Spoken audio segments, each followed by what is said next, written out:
ક્રિસ્તી પ્રભુએ આપ્યું મને દર્શન અને મેં આપી મારી આજુબાજુના લોકોને સુવાર્તા. મારું ચર્ચ તૈયાર નતું એટલે મેં છોડ્યું ચર્ચ અને ચાલુ કર્યું ધ ક્રિશ્ચિયન. અને મેં આપી મારા આજુબાજુના લોકોને સુવાર્તા. પૃથ્વીનો ગોળો મેં મારા હાથમાં લીધો અને જ્યાં જ્યાં મેં જોયું, જ્યાં જ્યાં મારા આંસુ પડ્યા ત્યાં મેં મિશનરીઝને મોકલ્યા અને મેં ચાલુ કર્યું ધ મિશનરી. અને આ બંને ભેગું કરીને મેં બનાવ્યું the missionary, the Christian and missionary alliance.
સૌથી ઉત્તમ છે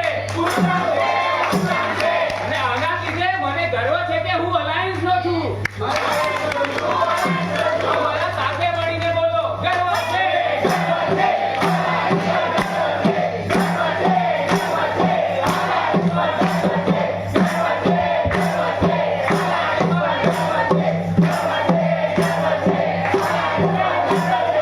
ખાલી આપણને ગર્વ છે, આ લોકોને નથી. તમને છે ગર્વ? સાથે મળીને બોલો.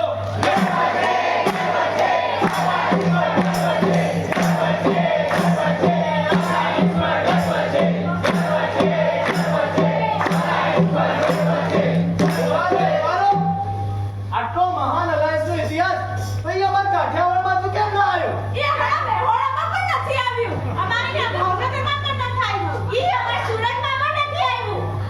અમારા ડાંગમાં પણ નથી આવ્યું. એ અમારા રાજકોટમાં પણ નથી આવ્યું. નથી આવ્યું. અરે આ અલાયન્સ અમદાવાદ, ખેડા અને ગાંધીનગરની બહાર જ નહીં નીકળ્યું.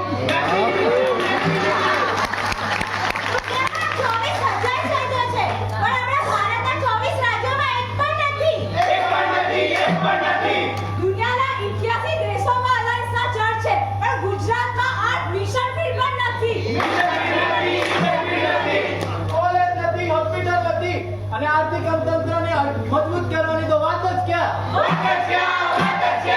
અને બધા જ કહે કે સિદ્ધાંતો બહુ સારા છે પણ અલાયન્સ વાળાને થિયોલોજી શું એ ખબર જ નથી.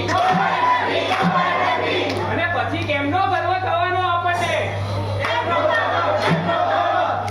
અરે આવું અલાયન્સ, અરે આ જોઈને તો મને બહુ દુઃખ થાય છે.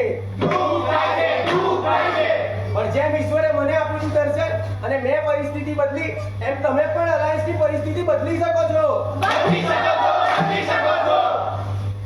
આવો નક્કી કરીએ કે ભલે 2025 માં આપણી પાસે મિશન ફીલ્ડ નથી પણ 2026 માં આપણી પાસે મિશન ફીલ્ડ હશે.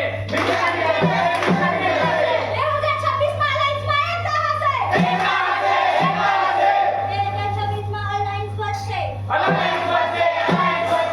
2026 માં અલાયન્સમાં બાળકો વધશે. 2026 માં અલાયન્સ પાસે સ્કૂલ કોલેજો હશે. 2026 માં અલાયન્સ પાસે મિશનરીઓ વધશે.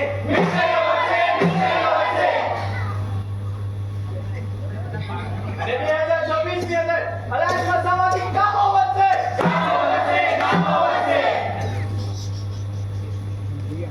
જ્યારે આ બધું થશે ત્યારે આપણે બધાને અલાયન્સ પર ગર્વ થશે અને આપણે બધા ભેગા મળીને જે વિનાશમાં ડૂબતા જગને તારણનો સંદેશો આપવાનો છે એ આપવો પડશે. વિનાશમાં